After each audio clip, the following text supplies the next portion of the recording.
మెగా9 TV. యుద్ధ రంగంలో ఆకాశాన్ని శాసించిన వాడిదే ఎప్పటికీ పై చేయి అవుతుంది. ప్రపంచంలో ఎక్కడ ఏ చిన్న అలికిడి జరిగినా అమెరికా తన శత్రువుల కదలికలను కనిపెట్టడానికి వాడే అత్యంత శక్తివంతమైన అస్త్రం అన్మాన్డ్ ఏరియల్ వెహికల్స్, అంటే సింపుల్గా చెప్పాలంటే డ్రోన్స్.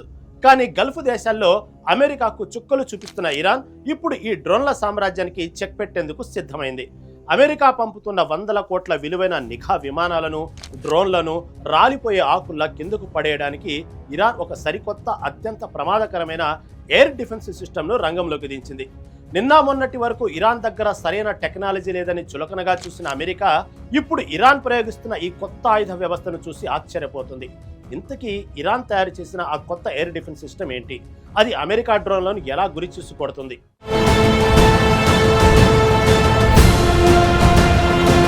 ఇరాన్ అణు కార్యక్రమాలు ఎక్కడ జరుగుతున్నాయి? ఇరాన్ తన మిత్ర దేశాలకు లేదా ప్రాక్సీ గ్రూపులకు ఆయుధాలు ఎలా సరఫరా చేస్తుంది అన్న విషయాలను కనిపెట్టడానికి అమెరికా పర్షియన్ గల్ఫ్, ఇరాన్ బోర్డర్స్లో 24 గంటల పాటు తన డ్రోన్లను మోహరిస్తుంది. ఇందులో ముఖ్యంగా RQ-4 global hack, MQ-9 referee డ్రోన్లు చాలా ప్రమాదకరమైనవి.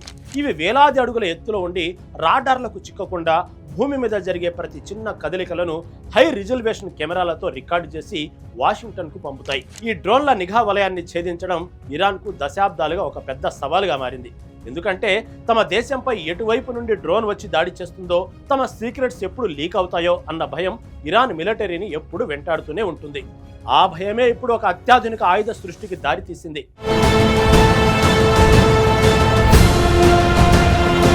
హర్ముజ్ సమీపంలోని అమెరికా డ్రోన్స్ పై అటాక్ చేసేందుకు ఇరాన్ స్వదేశీ టెక్నాలజీతో తయారైన అరాస్ ఈ కమాండ్ గేర్ సిస్టమ్ను ఉపయోగించినట్లు IRGC అనుబంధ మీడియా సంస్థ ఓ స్టోరీని పబ్లిష్ చేసింది. ఇది అత్యంత సమర్థమైన వ్యవస్థ అని తెలిపింది. అయితే దాని టెక్నికల్ డీటెయిల్స్ మాత్రం బయట పెట్టలేదు. అటు ఇరాన్ గవర్నమెంట్ నుంచి కానీ, ఇటు IRGC నుంచి కానీ దీనిపై అఫీషియల్ అనౌన్స్మెంట్ రాలేదు. ఇది నిజమైతే గనుక యుద్ధ రంగంలో ఈ అరాస్ గగనతల రక్షణ వ్యవస్థను ఉపయోగించడం ఇదే ఫస్ట్ టైం అవుతుంది. సాధారణంగా అమెరికాతో యుద్ధం మొదలైనప్పటి నుంచి ఇరాన్ చౌకగా లభించే, వేగంగా మోహరించే స్వదేశీ రక్షణ వ్యవస్థలనే వినియోగిస్తుంది. గతంలో అమెరికాకు చెందిన అత్యాధునిక క్షిపణులను షాహెద్ వంటి డ్రోన్లతో అడ్డుకున్న సంగతి తెలిసిందే. దీనివల్ల సుదీర్ఘకాలం యుద్ధం కొనసాగితే ఆర్థిక భారం పడకుండా ఉంటుందనేది ఇరాన్ భావన. ఇప్పుడు కూడా ఇలాగే అరాస్ వ్యవస్థను ఉపయోగించి ఉండొచ్చని రక్షణ రంగ నిపుణులు అభిప్రాయపడుతున్నారు.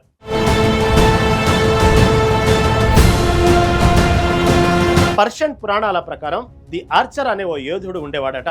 పశ్చిమ దేశాల ప్రభావం ఇరాన్పై పడకుండా ఉండేందుకు అతడు పోరాటం చేసినట్లు పురాణాలు చెబుతున్నాయి. ఈ క్రమంలోనే మిడిల్ ఈస్టు, ఇరాన్ మధ్య అతడు బాణంతో సరిహద్దు గీసినట్లు చెబుతుంటారు. ప్రాణాలు అర్పించి మరీ ఆరాస్ ప్రయోగించిన ఆ బాణం కొన్ని రోజుల పాటు 100 మైళ్లు ప్రయాణించి చివరకు మధ్య ఆసియాలోని ఓ నది ఆవల ఉన్న చెట్టును తాకినట్లు పురాణ గాథలు చెబుతున్నాయి. అక్కడి వరకు ఇరాన్ సరిహద్దు అని అరాస్ చెప్పినట్లయింది. ఆ వీరుడి పేరు మీదగానే ఇరాన్ తన సరికొత్త గగనతల రక్షణ వ్యవస్థకు అరాస్ ఈ కమాండ్ గీర్ అని పేరు పెట్టింది.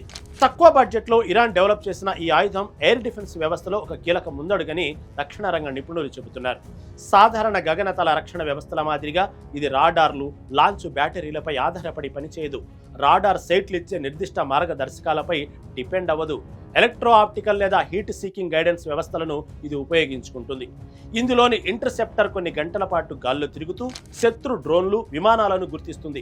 అవి కనిపించగానే టార్గెట్ చేసి పేల్చేస్తుంది. వీటిని తయారు చేయడం చాలా ఈజీ, ఉపయోగించడం కూడా పెద్ద కష్టం కాదు. తాజాగా ఈ సిస్టమ్ కూల్చిన MQ-9 డ్రోన్ విలువ దాదాపు $16 మిలియన్ నుంచి $30 మిలియన్ వరకు ఉంటుంది. దీన్ని బట్టి చూస్తే ఇరాన్ చౌకగా కొడుతున్న దెబ్బకు అమెరికా కోట్లలో నష్టపోతోంది.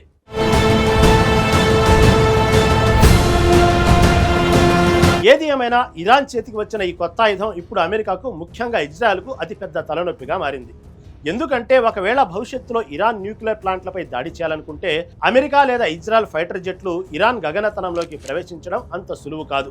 ఈ కొత్త ఆయుధం వారి విమానాలను గాల్లోనే అడ్డుకొని భారీ నష్టాన్ని మిగిల్చే అవకాశం ఉంది. ఒకప్పుడు ఆయుధాల కోసం వేరే దేశాలపై ఆధారపడిన ఇరాన్ నేడు అమెరికా డ్రోన్లనే టార్గెట్ చేసే స్థాయికి ఎదగడం మిడిల్ ఈస్ట్ పాలిటిక్స్లో ఒక పెను సంచలనం. ఈ టెక్ వారు రాబోయే రోజుల్లో ఎలాంటి పరిణామాలకు దారితీస్తుందో వేచి చూడాల్సిందే.